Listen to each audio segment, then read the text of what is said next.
sauteing. Ito, garlic siya. This is half bulb of garlic. And chop. Then, let's add our onion. I'm putting 2 kinds of onion here. 1 red onion. This is 8 pieces of red tomatoes. Marami siya kasi ito yung parang magiging sauce. So, para maluto yung ating tomatoes, tatakpan muna natin siya para mabilis. So, let's now check our tomatoes after a few minutes. Ayan, makikita nyo, lumalabas na yung katas niya. And para lumabas yung flavor ng ating tomatoes with the garlic and onions, maglagay lang tayo a pinch of salt lang. Okay? And then mix natin ulit. Ayan, so let's check our tomatoes. Ayan, cooked na siya. So any brand that you like, around 380 grams. Ayan, so ayan natin siya. Ayan, so para maluto siya mabuti, so tatakpan natin siya ulit. Okay. Ayan, so let's now check our corned beef. Ayan, ang bango-bango na niya. Ayan, so pwede na to. Ayan, may konting sauce na siya, oh.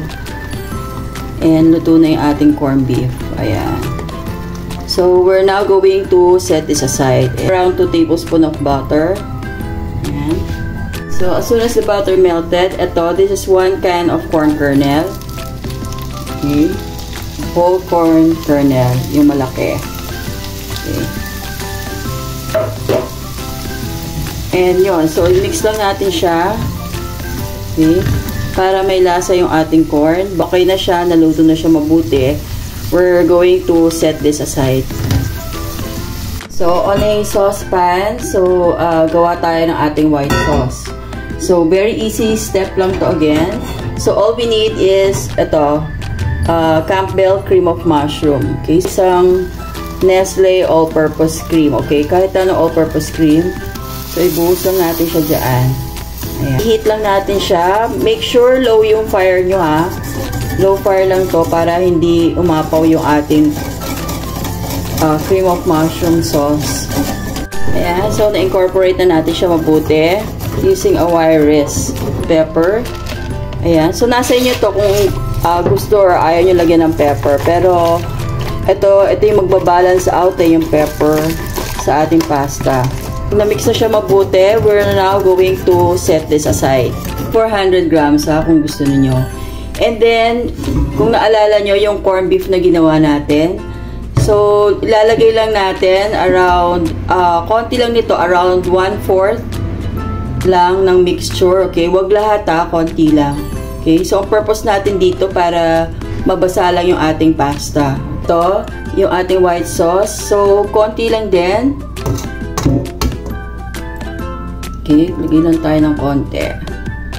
Okay, kasi i-layer pa natin siya mamaya. Okay, so corn, ayan.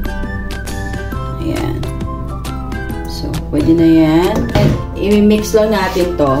Okay, let's mix this very well.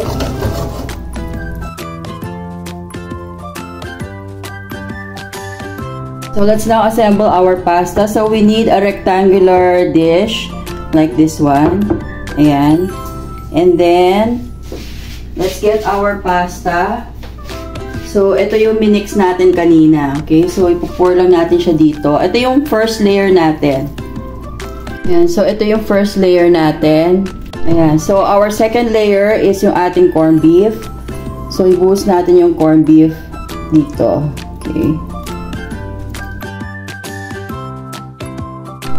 Ayan, so na-distribute na natin siya evenly, ating corned beef. And our third layer is, ayan, third layer is our buttered corn. Ayan, so, i-spread din natin siya evenly. Ayan, for our last layer, lalagay na natin yung ating cream. Ayan, so ibuhos lang natin siya. And again, spread this evenly. Ayun. Ayan, so na-spread na natin evenly yung ating white sauce. And now, for our last layer, you can put grated cheese if you want to put grated cheese. pwede rin yon. But ako, I prefer using ito, parsley. Fresh parsley or kahit anong greens lang para lang medyo maganda yung ating toppings.